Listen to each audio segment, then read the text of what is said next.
হঠাৎ ঘুম ভেঙে যায়। চোখ মেলে দেখি রাফসান আমার বুকের উপর। আমি তার বিয়ে করাবো, তার অধিকার আছে আমার উপর। তাই কিছু না বলে নীরব ছিলাম। রাফসান তার শারীরিক চাহিদা মিটিয়ে কিছু না বলেই এক পাশ ফিরে আবার ঘুমিয়ে পড়ল। মাসখানেক আগের ঘটনা।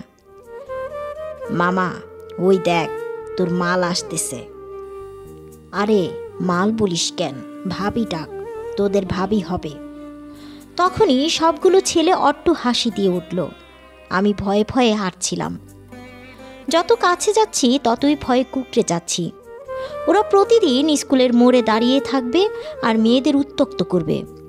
ওদের বিরুদ্ধে কথা বলার সাহসটুকু কারো নেই, কারণ ওরা এলাকার সন্ত্রাসী হিসেবে পরিচিত। ক্ষমতাশালী হওয়া প্রশাসনও এদের পক্ষে। আমি তানিয়া, নবম শ্রেণীতে পড়ি। 3 ভাই বোনের মধ্যে আমি সবার ছোট, সেই হিসেবে সবার আদরের। ছোটবেলা থেকে পড়াশোনায় খুব ভালো, তাই বাবা মা আমাকে নিয়ে বড় বড় স্বপ্ন দেখতে থাকেন। আমিও তাদের স্বপ্ন পূরণ করতে বদ্ধপরিকর ছিলাম। বাবা অনেক কষ্ট করে সংসার চালাতেন, কিন্তু সেই কষ্ট কখনো আমাদের গায়ে পড়তে দিত না। আমার গানের কণ্ঠ অনেক ভালো ছিল, আর সেটা আমার জীবনে কাল হয়ে দাঁড়ায়। প্রতি বছর আমাদের স্কুলে খেলাধুলা ও ক্রীড়া প্রতিযোগিতামূলক একটা অনুষ্ঠান হয়, যেখানে স্কুলের ছাত্রছাত্রী, শিক্ষক শিক্ষিকা ছাড়াও বাইরের মানুষও দর্শক হিসেবে থাকে। তেমনি এক অনুষ্ঠানে গান গেয়েছিলাম। তারপর থেকে একদিনও শান্তিতে স্কুলে যেতে পারিনি। এলাকার কয়েকটা সন্ত্রাসী ক্ষমতাবান ছেলে প্রতিদিন স্কুলের মোড়ে দাঁড়িয়ে থাকত, যারা প্রথম আমার সাথে ভালো ব্যবহার করত। এক পর্যায়ে ওদের মধ্যে একজন আমাকে প্রেমের প্রস্তাব দেয়। সেটা প্রত্যাখ্যান করার পর থেকে তারা প্রতিদিনই আমাকে উত্ত্যক্ত করতে থাকে। আমার স্কুলে যেতে খুব ভয় লাগতো, তবুও যেতাম বাবা মায়ের স্বপ্ন পূরণ করব বলে। কিন্তু দিনে দিনে ওদের অত্যাচার আমাকে বিষিয়ে তুলছিল। বাবা মাকেও বলতে পারছিলাম না, বললে আমার স্কুলে যাওয়া বন্ধ করে দিবে। বাবা মা যেন এসব জানতে না পারে তার সব সময় চেষ্টা করছিলাম, কিন্তু সত্য কখনো চাপা থাকে না। একদিন বাবা আমাকে এগিয়ে দিতে এসে সব জেনে যায়। যে ভয় করছিলাম তাই হলো। আমার লেখাপড়া বন্ধ করে দেয়, কিন্তু তাতেও কোনো লাভ হয়নি। ছেলেগুলো আমাদের বাড়িতে এসে বাবা, ভাই এবং আমাকে হুমকি দিতে থাকে। উপায়ান্তর না দেখে ভাই আর বাবা আমার বিয়ের জন্য উঠে পড়ে লাগে। আমি জানি আমার পরিবারের পরিস্থিতির শিকার হয়ে এরকম পদক্ষেপ নিচ্ছে। কিছুদিনের মধ্যেই ছেলে জোগাড় হয়ে যায়। ভাগ্যকে জোর করে মেনে নিতে হবে। খুব কেঁদেছিলাম, নিয়তির লিখন মুছে ফেলা যায় না। এক সন্ধ্যায় ঘরোয়া পরিবেশে আমার বিয়ে হয়ে যায়। আমার স্বামীর নাম রাফসান। ও নাম ছাড়া আর কিছুই জানতাম না। সেদিনই রাফসান আমাকে ওদের বাড়িতে নিয়ে আসে। ফুল দিয়ে সাজানো একটা খাটের উপর বসে আছি। এইবারের কিছু মহিলা আমাকে এই ঘরে রেখে চলে গেল। অবশ্য যাওয়ার আগে বলে গেছে রাফসান ঘরে ঢুকলেই ওকে যেন পা ছুঁয়ে সালাম করি। আমি অপেক্ষায় আছি কখন ও আসবে।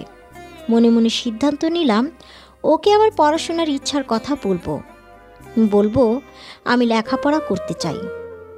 রাফসান কি আমাকে বুঝবে, মেনে নিবে আমার ইচ্ছে? এসব ভাবছিলাম। হঠাৎ দরজায় ঠক ঠক আওয়াজ হয়, বুঝলাম উনি আসছে। খাট থেকে উঠে সালাম করতে যেতেই উনি বলল, হয়েছে হয়েছে, এত সালাম করতে হবে না।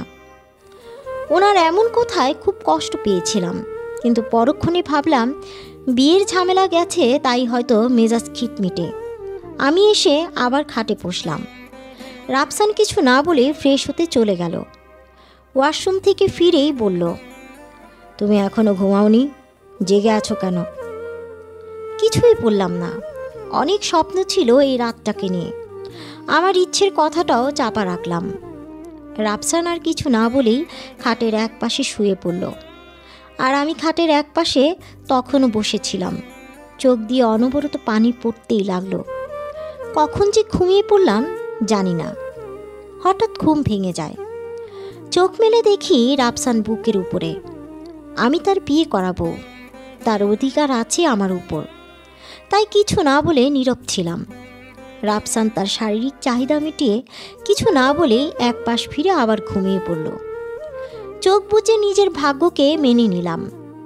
সকালে ঘুম ভাঙতেই পাশে চেয়ে দেখি রাফসান নেই। আমি ফ্রেশ হয়ে হালকা সবুজ রঙের একটা শাড়ি পরে রান্নাঘরের দিকে যাচ্ছিলাম। ঠিক তখনই রাফসান আমার পাশ কেটে চলে গেল। ভেবেছিলাম রাতে কোনো ঝামেলার কারণে কথা বলিনি, এখন বলবে, কিন্তু ওর আমার প্রতি কোনো আগ্রহই নেই। মন ভালোর অভিনয় করে রান্নাঘরে গেলাম। আমাকে দেখে একটা মহিলা বলল, বৌমা, ঘুম ভেঙেছে তাহলে? রাফসান কোথায়? বুঝলাম উনি আমার শাশুড়ি। ওনাকে বললাম, মা, রাফসান ঘরেই আছে। শাশুড়ি মা হাসি মুখে আমার হাতে নাস্তার ট্রে এগিয়ে দিতে দিতে বলল, এই নাও মা, এগুলো রাফসান আর তোমার জন্য।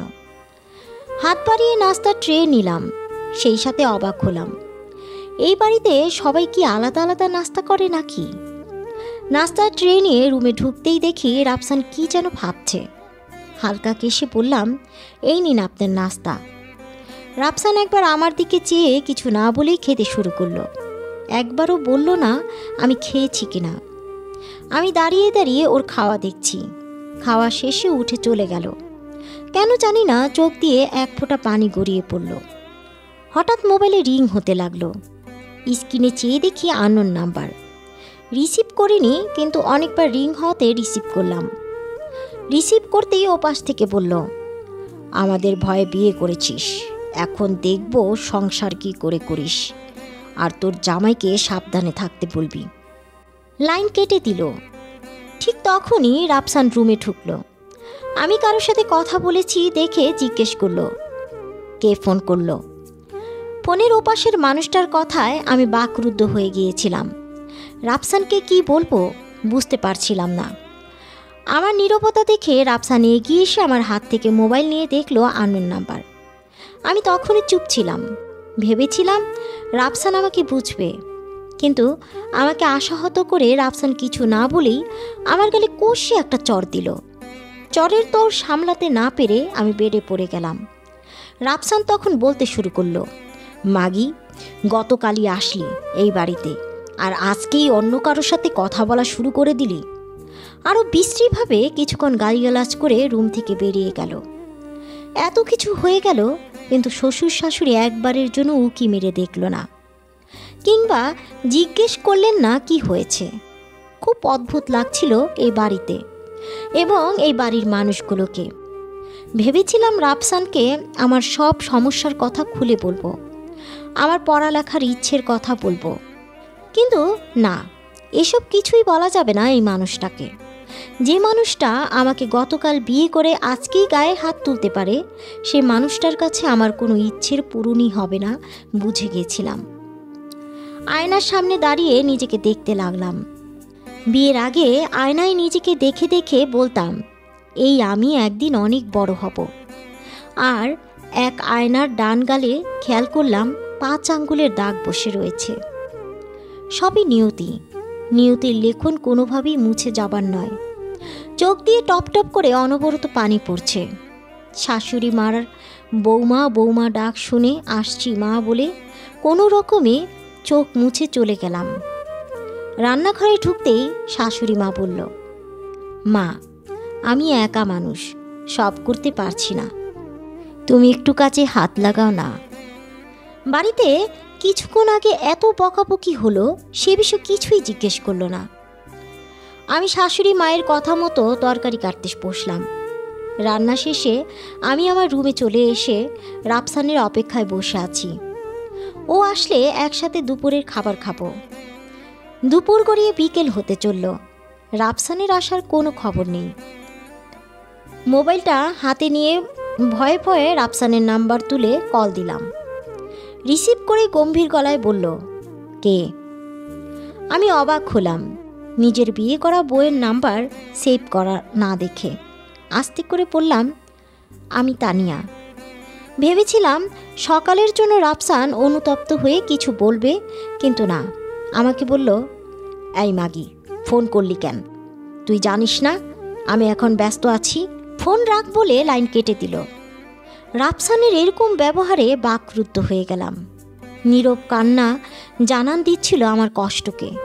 চোখ মুখ মুছে শাশুড়ি মায়ের রুমে গিয়ে আস্তে করে জিজ্ঞেস করলাম, মা, রাফসান এখনো আসেনি, আপনাকে কিছু বলে গেছে? শাশুড়ি মা পান চিবাতে চিবাতে বলল, বৌমা, তুমি জানো না রাফসান দুপুরে বাড়িতে থাকে না, ওর অনেক কাজ থাকে।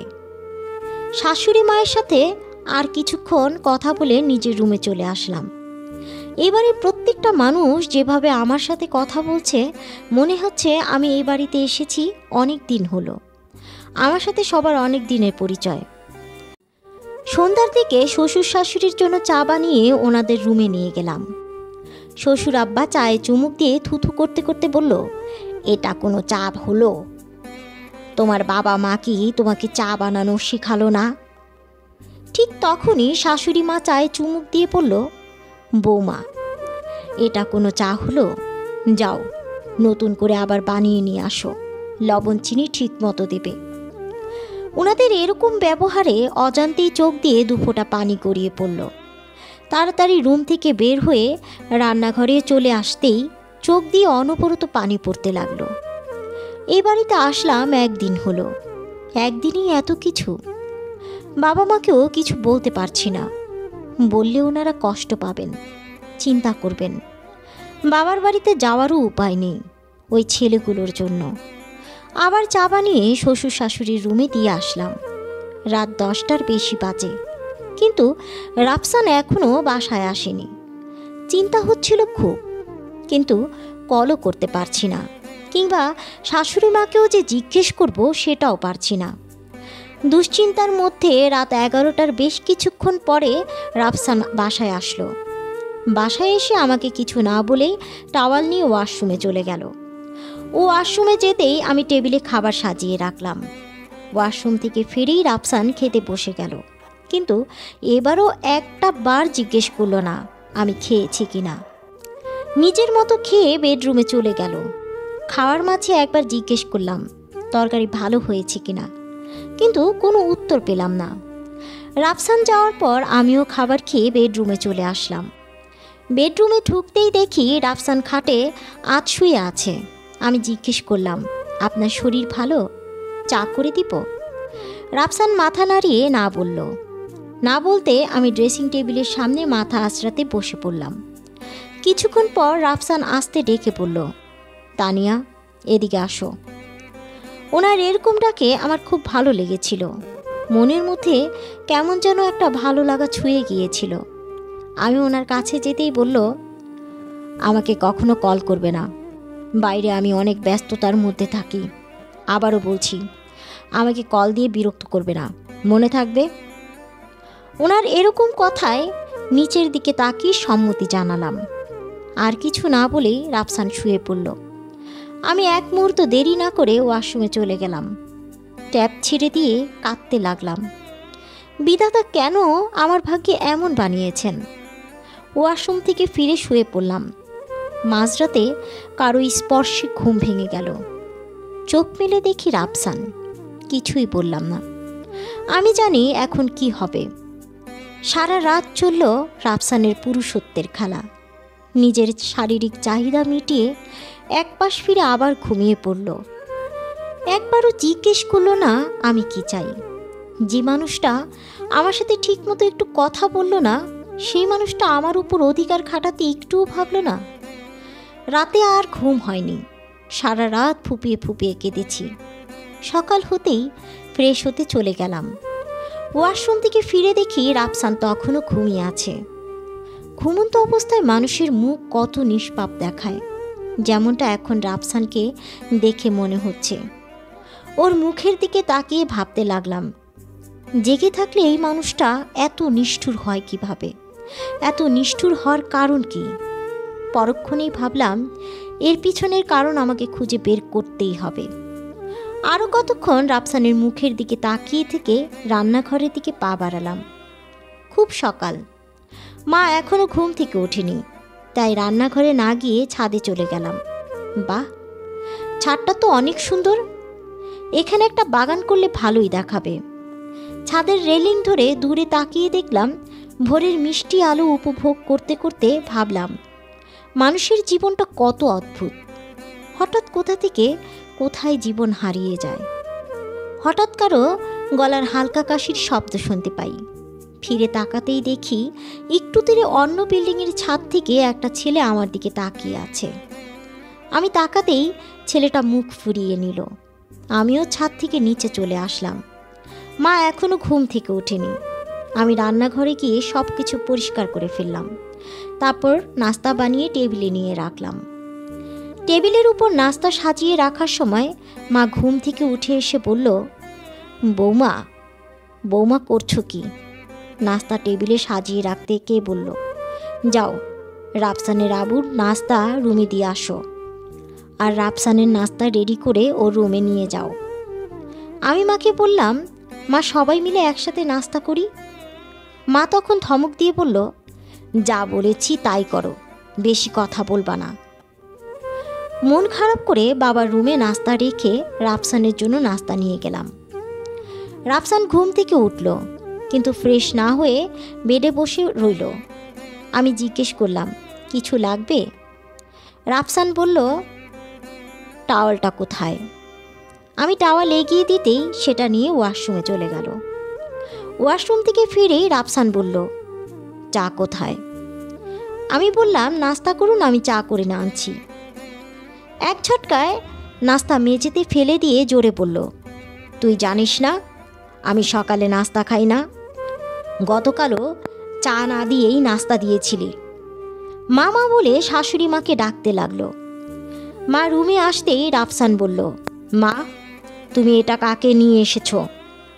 মা তখন আমার দিকে চেয়ে বলল, বৌমা কি হয়েছে? আমি কান্নারত মুখে মাকে সব বললাম। সব শুনে মা ধমক দিয়ে বলল, এসব তুমি জানো না? রাফসান কি পছন্দ করে না করে এসব তোমার জানার দরকার না। তোমাকে এর জন্যই এই বাড়িতে আনতে চাইনি, কিন্তু তোমার বাবা আর ভাইয়ের জন্য আনতে হলো। এসব জেনে নিবা, আর যাও আবার চা করে আনো। চোখে পানি রেখে মেঝে পরিষ্কার করে আবার চা বানাতে চলে গেলাম। চা বানাচ্ছি তখনই বাবা কল করল। সালাম দিয়ে ফোন ধরতেই বাবা বলল, মা রে কেমন আছিস? আমি নর্মালি বললাম, বাবা আমি ভালো আছি, তুমি কেমন আছো? বাবা বলল, ভালো আছি। মারে আমার উপর রাগ করিস না। আমার অনেক ইচ্ছে ছিল তোরে অনেক বড় করমু, কিন্তু পারলাম না। বলেই কাঁদতে লাগলো। আমি বাবাকে শান্ত হতে বললাম। তারপর কাজ আছে বলেই লাইন কেটে দিলাম। তাড়াতাড়ি চা করে রাফসানের জন্য নিয়ে গেলাম। রাফসানের চা খাওয়ার মাঝেই জিজ্ঞেস করলাম, আপনি কি দুপুরে আসবেন না? রাফসান কিছুই বলল না।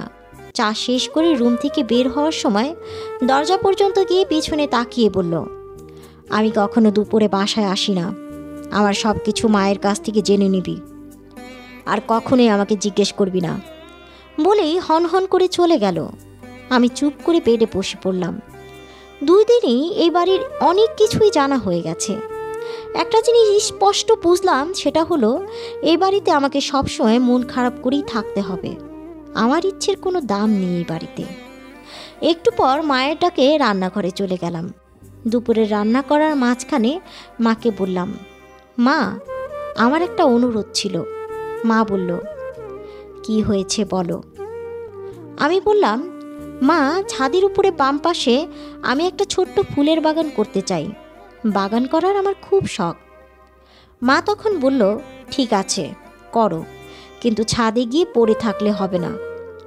এই 2 দিনে মায়ের এই কথাটা অনেক খুশি হলাম। তাড়াতাড়ি দুপুরে রান্না শেষ করে ছাদে চলে গেলাম। ছাদে গিয়ে মাপ নিলাম কতটুকু বাগান করব। পাশের বিল্ডিংয়ে খেয়াল করলাম সকালে সেই ছেলেটা। আমি বাগান নিয়ে ভাবছিলাম, সেই মুহূর্তে ছেলেটি আমাকে উদ্দেশ্য করে বলল, এই যে শুনছেন? আমি ইশারা দিয়ে বললাম, আমি? হ্যাঁ। সে হ্যাঁ বলাতে রেলিংয়ের কাছে গিয়ে বললাম, কি? সে বলল, আপনাকে তো এই বাসায় আগে দেখিনি, আপনি কি এই বাড়িতে মেহমান? আমি মৃদু হেসে উত্তর দিলাম, না, আমি মেহমান না, আমি এই বাড়ির বউ। এটা শুনে ছেলেটা চোখ বড় বড় করে বলল, আপনি রাফসান ভাইয়ের ওয়াইফ? আমি হ্যাঁ বললাম। ছেলেটা বলল, রাফসান ভাই বিয়ে করলো কিন্তু একবারও জানালো না। আচ্ছা, আপনার নাম কি? আমি উত্তর দিলাম, তানিয়া। সে বলল, রাফসান ভাই খুব গম্ভীর মানুষ আর কঠোর পরিশ্রমী। আমি জানতাম না রাফসান কি কাজ করে, তাই ছেলেটাকে জিজ্ঞেস করলাম, আচ্ছা তোমার ভাই কি কাজ করে? ছেলেটা বলল, রাফসান ভাই একজন কৃষক। কেন, আপনি জানেন না?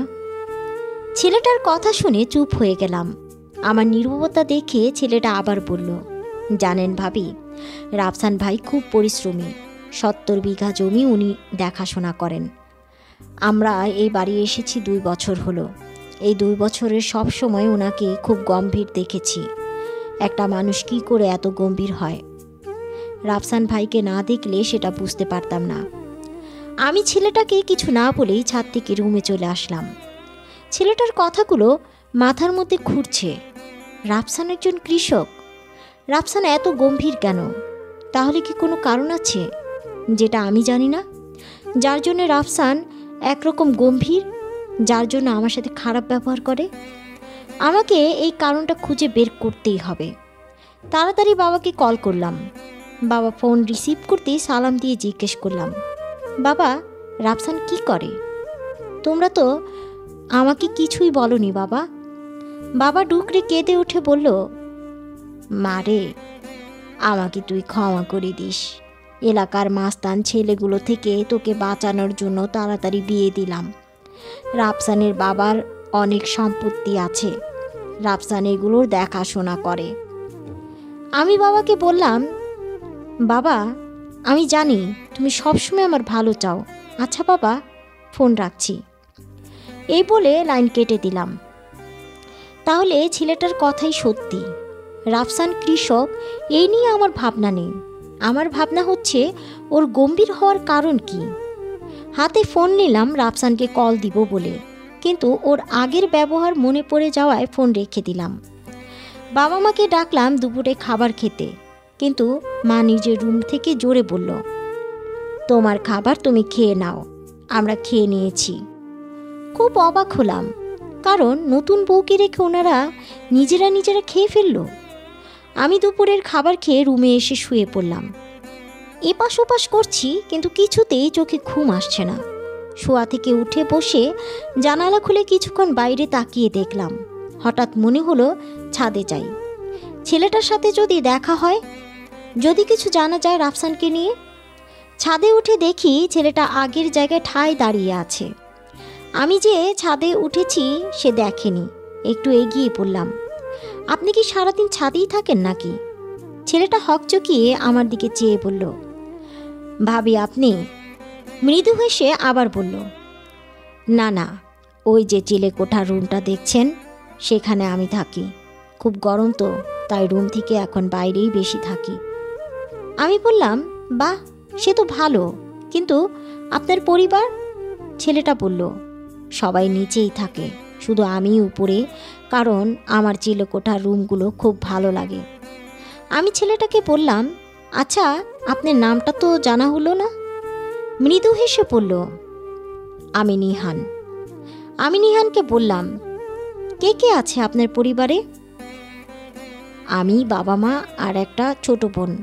আমি বললাম, আর কেউ নেই? নাহিদ দীর্ঘশ্বাস ছেড়ে বলল, ছিল একজন।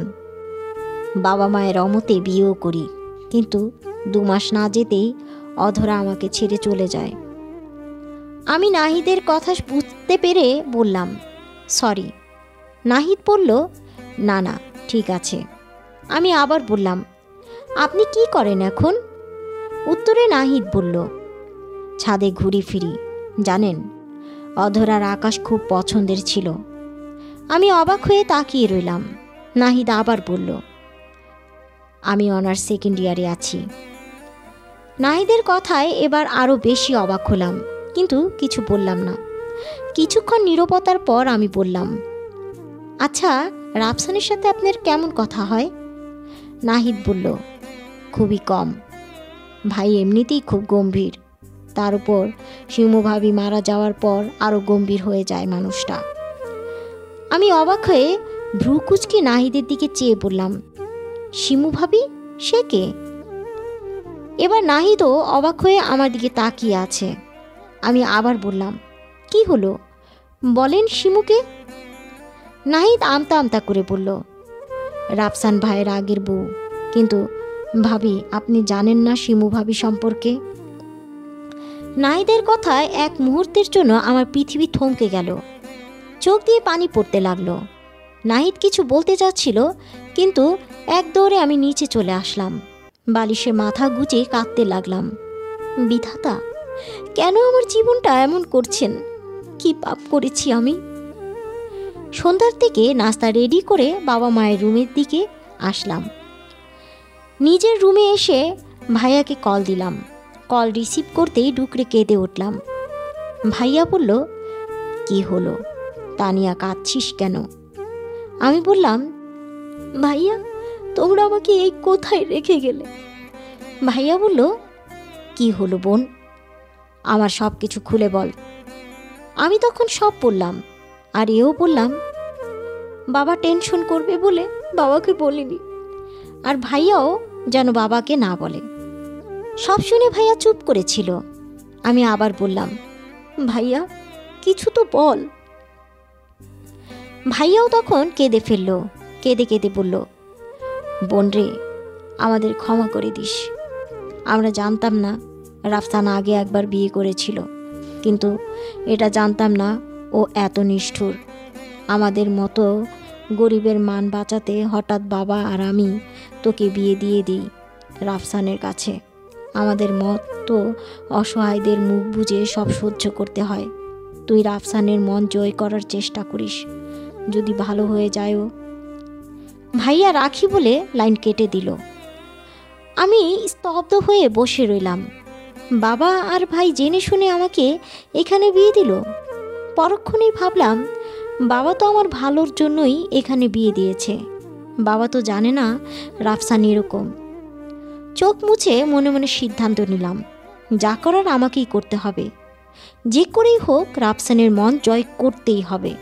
কিন্তু শিমুর কি হলো, কিভাবে ভেঙে গেল সেই সংসার, আমার এসব জানতে হবে। কাল সকালেই নাহিদকে সব জানাতে হবে। রাত 9টার পর কলিং বেল বেজে উঠল। দরজা খুলে দেখি রাফসান। আমাকে কিছু না বলে ভেতরে ঢুকে সোজা বেডরুমে চলে গেল। ওকে দেখে স্বাভাবিক মনে হচ্ছিল না, তাই শিওর হওয়ার জন্য কাছে যেতেই বুঝলাম রাফসান ড্রিঙ্ক করেছে। সোজা বেডে এসে শুয়ে পড়ল। আমি ওকে খাটের এক পাশে শুয়ে দিলাম। রাতে বাবা মার রুমে খাবার দিয়ে এসে খাবার খেয়ে বেডে এসে শুয়ে পড়লাম। এপাশ ওপাশ করছি, কিন্তু ঘুম আসছে না। হঠাৎ কি মনে করে রাফসানের ফোনে হাত দিলাম।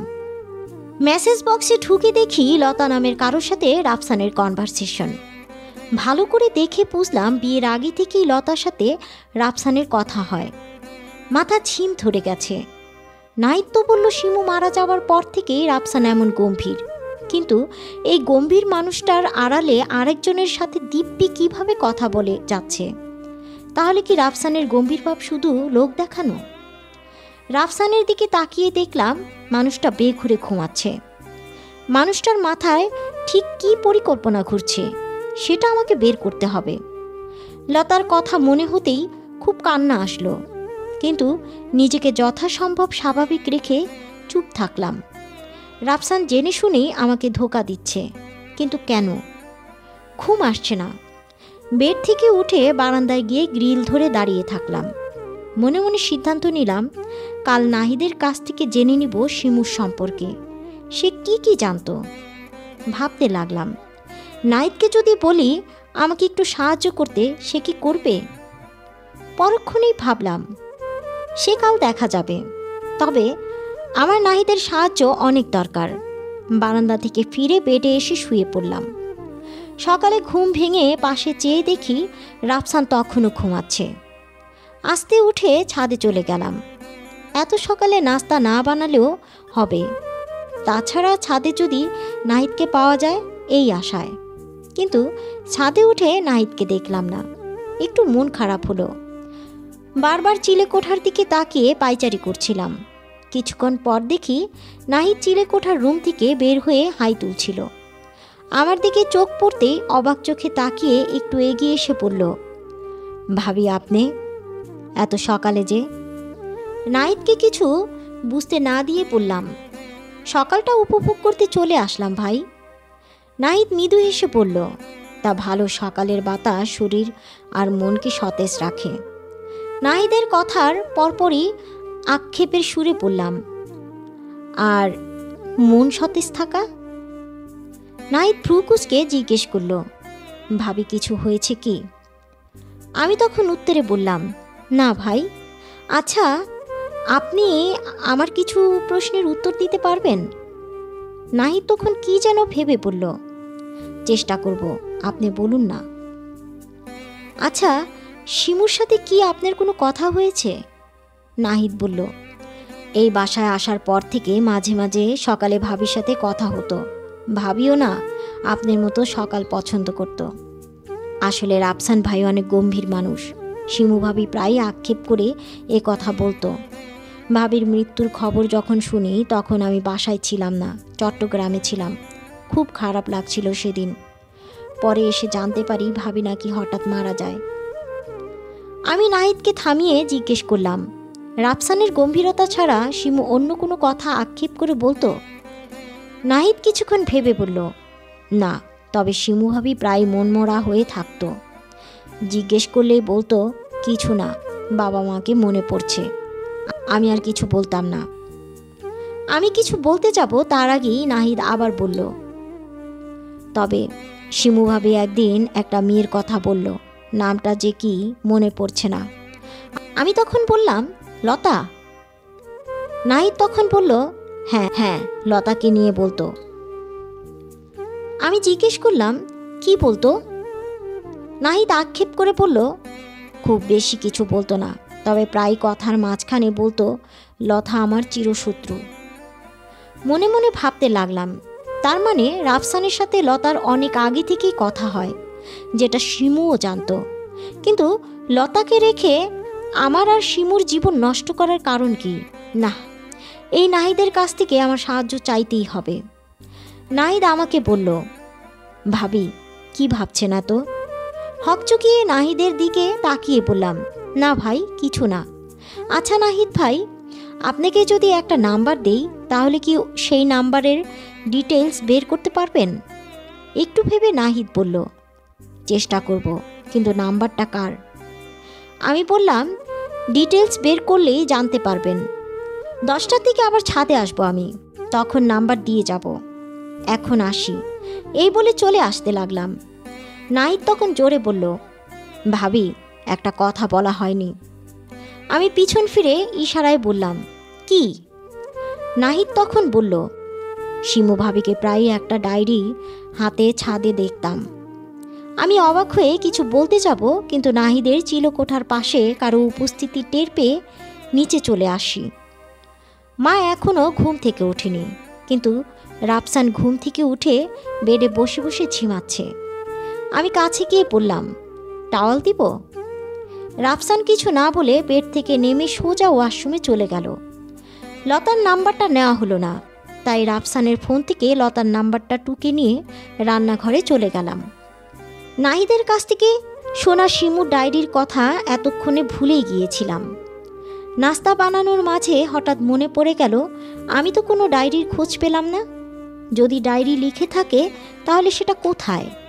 আমাকে সেটা খুঁজে বের করতেই হবে। নাস্তা রেডি করে রাফসানের জন্য নিয়ে গেলাম। রাফসান নাস্তা মুখে দিয়ে থুথু করে ফেলে দিল। আমার দিকে চেয়ে ধমক দিয়ে বলল, এটা কোনো নাস্তা হলো? তোর বাবা মা কি তোকে রান্না কিভাবে করতে হয় সেটাও শেখায়নি? আমি কিছু না বলে চুপ ছিলাম। রাফসান আমার নীরবতা দেখে বলল, চুপ করে আছিস কেন বল? আমি তখনও চুপ ছিলাম। রাফসান রাগে গদগদ করতে করতে বাসা থেকে বের হয়ে গেল। মন খারাপ করে কিছুক্ষণ বসে থাকলাম। বাবা মাকেও একই নাস্তা দিলাম, তারা কিছুই বলল না। কিন্তু রাফসান কেন? তাহলে কি ইচ্ছে করে এমন ব্যবহার? ঘড়ির দিকে তাকিয়ে দেখি 10-এর কথা ছুঁই ছুঁই। তাড়াতাড়ি ছাদে গেলাম। নাহিদ মনে হয় আমার অপেক্ষাতেই ছিল, কারণ ছাদে উঠতেই দেখি নাহিদ দাঁড়িয়ে আছে। আমাকে দেখে হেসে বলল, ভাবি, আপনার অপেক্ষাতেই ছিলাম। আমি বললাম, ভাই অনেক কাজ ছিল। লতার নাম্বারটা এগিয়ে দিয়ে বললাম, এই নিন, এই নাম্বারের ডিটেলস বের করবেন। নাহিদকে বিদায় দিয়ে নিচে আসলাম, কিন্তু ছাদ থেকে নিচের দিকে অনেকটা দূরে চোখ পড়তেই দেখি রাফসান তাকিয়ে আছে। পিছনে চেয়ে দেখলাম নাহিদ আছে কিনা। তাড়াতাড়ি নিচে চলে আসলাম।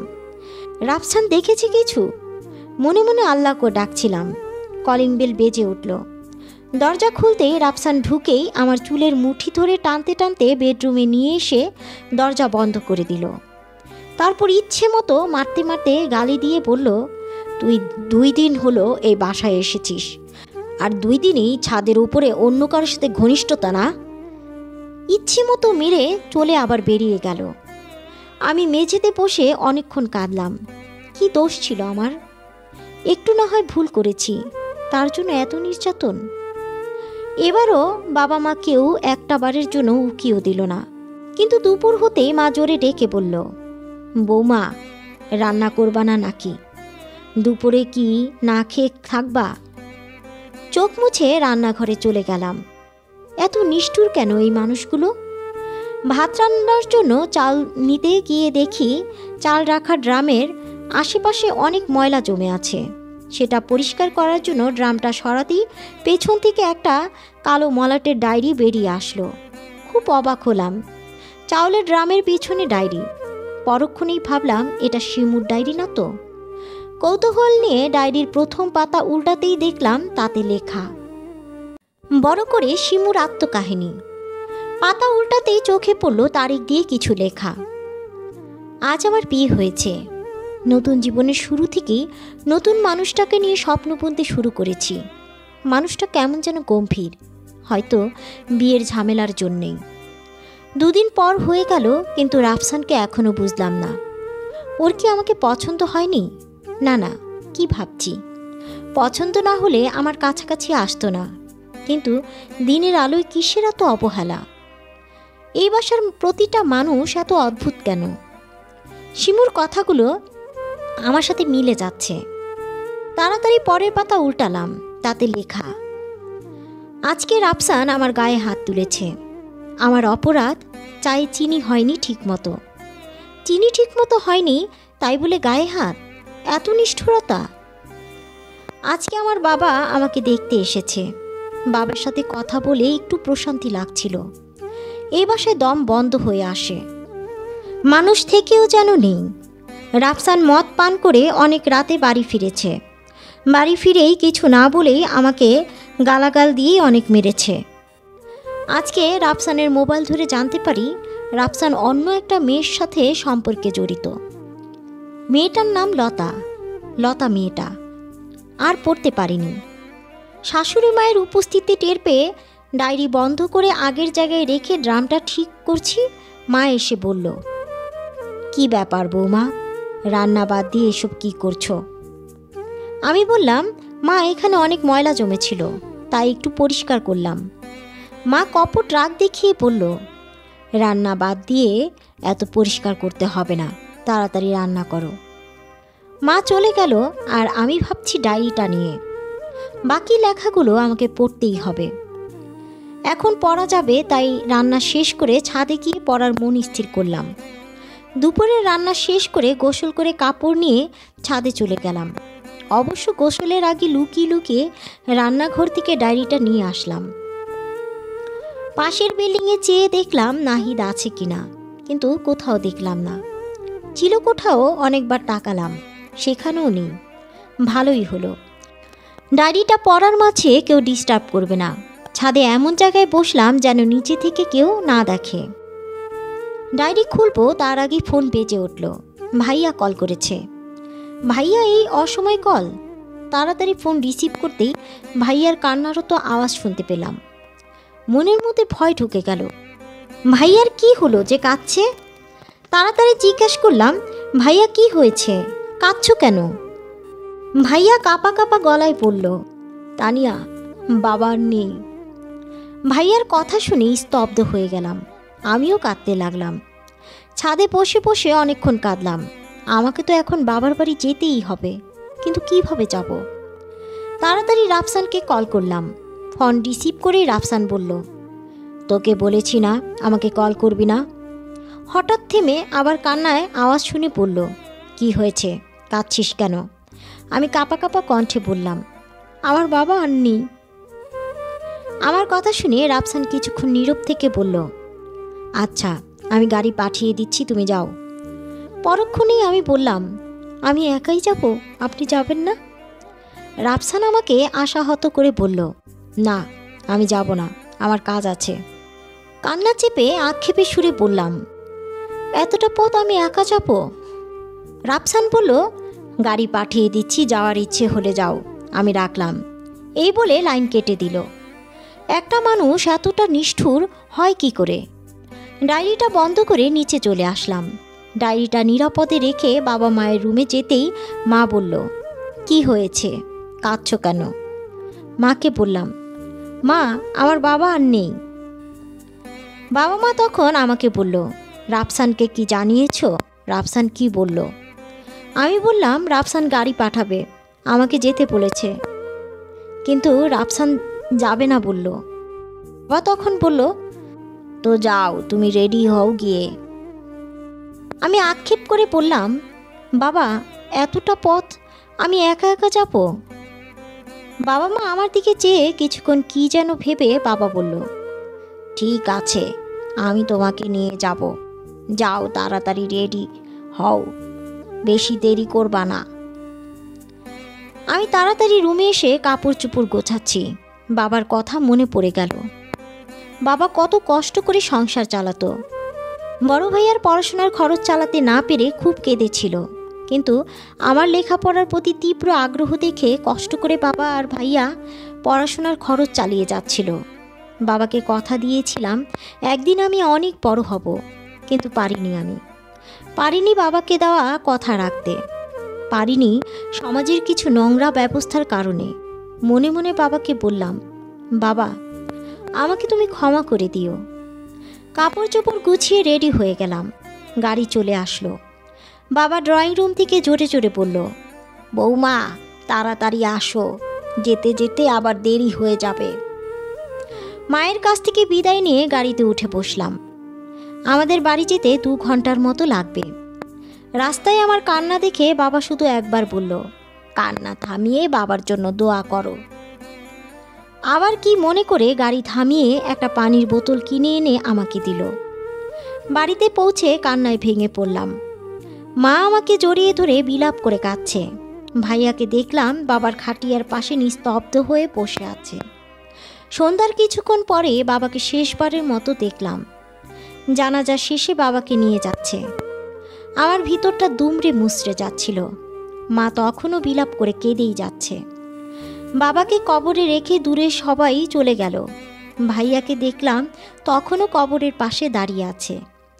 আস্তে আস্তে বাড়ির আশেপাশে সবাই চলে গেল। রাতে শ্বশুর বাবাকে খাবার দিলাম। খাবার বেড়ে দেওয়ার মাঝে বাবা বলল, আমরা কালই চলে যাব। আমি কিছু বললাম না।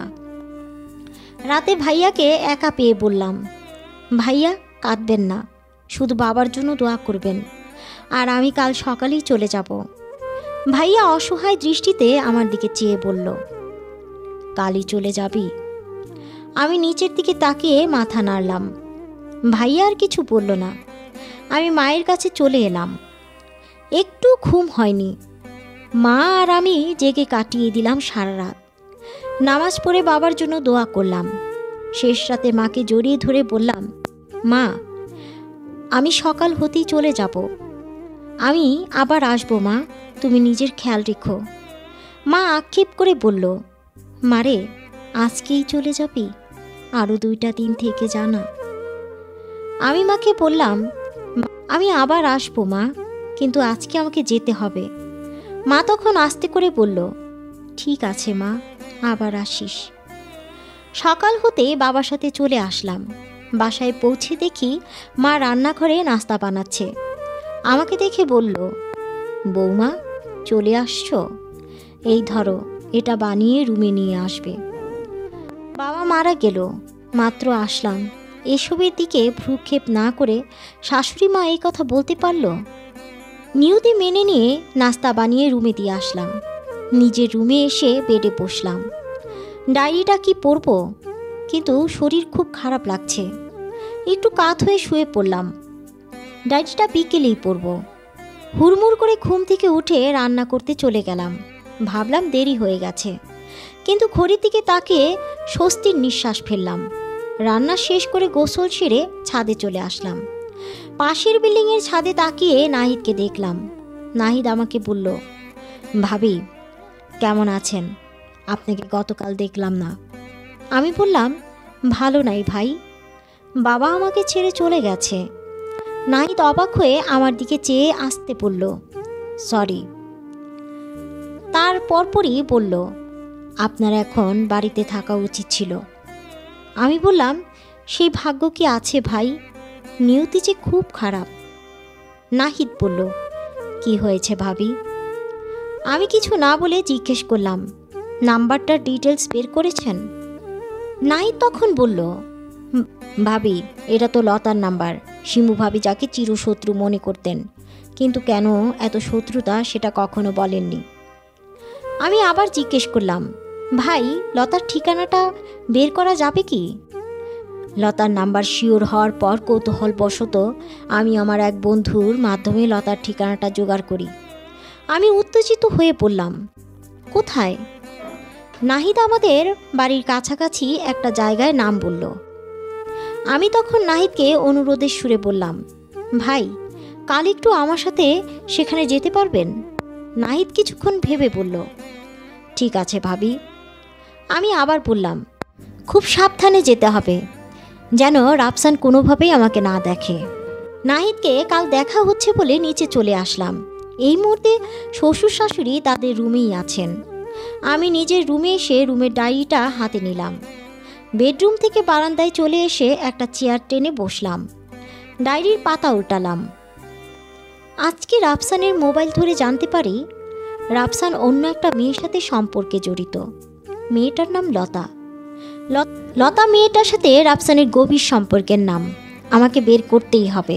এত দুঃখের মাঝেও আজ একটু খুশি খুশি লাগছে, কারণটা আমি মা হব। রাফসানকে এখনও কথাটা বলিনি, তবে বলবো। আজ রাফসানের মোবাইল ধরে জানতে পারি বিকেলেই রাফসান আজ লতা বিয়ে করতে যাচ্ছে। খুব কাঁদলাম। রাফসান খুব ব্যস্ততা দেখিয়ে বেরিয়ে গেল।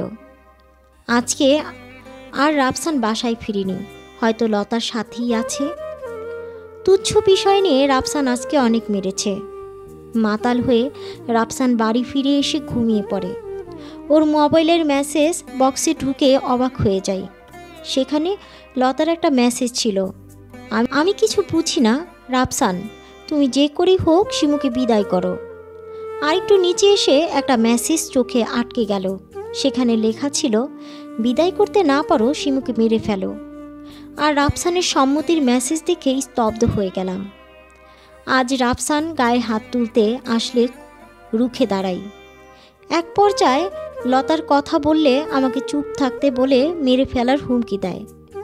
ইদানিং রাফসান আমার সাথে খুব ভালো ব্যবহার করে, কারণটা আমি জানি না। আজকে রাফসানকে তার অনাগত সন্তানের কথা বললাম, কিন্তু আমাকে আশাহত করে রাফসান খুশি না হয়ে বলল, অ্যাবর্শন করে ফেলো। এই নিয়ে ঝগড়া হলো। রাফসান এক পর্যায়ে বলল, তোকে বাঁচিয়ে রাখা যাবে না। আজকে 2 দিন পর রাফসান বাড়ি ফিরেছে। আর কিছু লেখা নেই। হঠাৎ মনে পড়ে গেল নাহিদ বলেছিল শিমু ভাবি হঠাৎ মারা যায়। শিমু কি মারা যায়, নাকি এটা পরিকল্পিত খুন?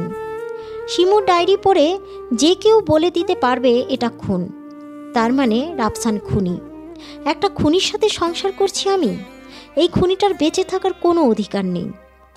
সন্ধ্যায় নাস্তা না বানিয়ে রুমেই বসেছিলাম। একটু ইচ্ছে করছে না এই খুনির পরিবার থাকতে, কিন্তু খুনিটার প্রাপ্য শাস্তি দিতে আমাকে থাকতেই হবে। একটু পর মা এসে জোরেই বলল, কি ব্যাপার বৌমা, কি ব্যাপার বৌমা, আজ তুমি নাস্তা বানালে না কেন? আমি উত্তরে বললাম, মা আজকে শরীর খুব খারাপ, এই প্রথম মা কিছু না বলে চলে গেল। রাতে রাফসান বাসায় এসে ফ্রেশ হতে চলে যায়। আমি খাবার রেডি করে দাঁড়িয়েছিলাম। রাফসান খাবার খেয়ে বেডের একপাশে শুয়ে পড়ে। আমিও খাবার খেয়ে শুয়ে পড়লাম। লাইট অফ করতেই রাফসান আমাকে জড়িয়ে ধরল। এক ঝটকায় রাফসানকে ফেলে দিলাম। রাফসান রাগত স্বরে বলল, এমন করলি কেন?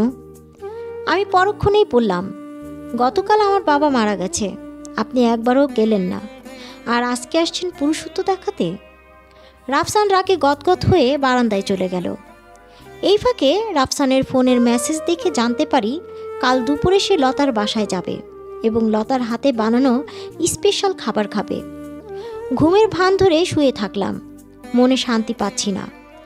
খুনির প্রাপ্য শাস্তি দিয়েই আমার শান্তি মিলবে। মাঝরাতে রাফসান এসে শুয়ে পড়ে। আমার কখন ঘুম চলে আসে জানি না। সকালে ঘুম ভেঙে দেখি রাফসান আজকে উঠে পড়েছে।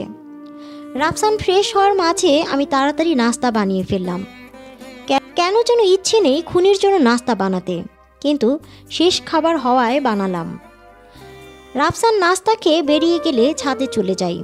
চিলে কোঠার সামনে নাহিদকে দেখে ডেকে বলি, দুপুরে যাওয়ার জন্য তৈরি তো? নাহিদ হ্যাঁ বলল। কিছুক্ষণ নীরবতার পর আমি বললাম, আচ্ছা নাহিদ ভাই, এমন কোনো কিছু আছে যেটা খেলে মানুষ মুহূর্তেই মারা যায়?